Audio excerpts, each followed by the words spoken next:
د مور نړیواله ورځ پر افغان میندو څه تیریږي؟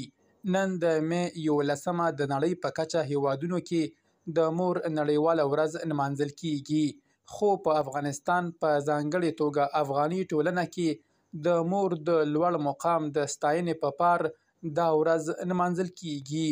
خو په افغانستان کې شاوخوا 3 کلونه دغه ورځ په داسې حال کې نمانځل کیږي چې ډیری میندې د فقر او بېوزلۍ له امله لارو ته راوځي او د خپل اولاد د ژوندي پاتېدو له امله له وګړو څخه د خیرات غوښتنه کوي. دغه راز د افغانستان په دودیزه او سنتي ټولنه کې ګڼې میندې د ژوند ترخو شاقه کارونو ته اړ ایستلي دي. د ښار په واټونو کې لیدل کیږي چې دوی یا کراچۍ چلوي او یا هم د خلکو بوټونه رنګوي. همدارنګه ډیری میرمنې د پردیو کورونو په پاکولو او نوکرۍ بوختې دي. په دغه ډله کې ډیری میرمنې د خپلو کورنیو سرپرستانې دي او نن سبا له سختو ستونزو سره مخامخ دي.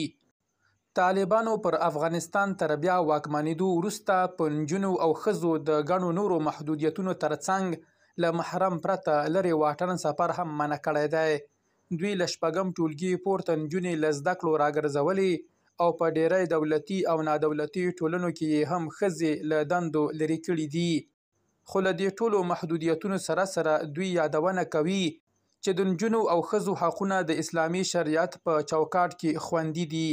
د بشري حقونو بېلابېلو ټولنو مخکې خبرداری ورکړی و چې پر افغان نجونو او ښځو د بندیزونو په ځانګړي ډول هغه کورنۍ سخت ځپلې چې سرپرستانې یې ښځې دي.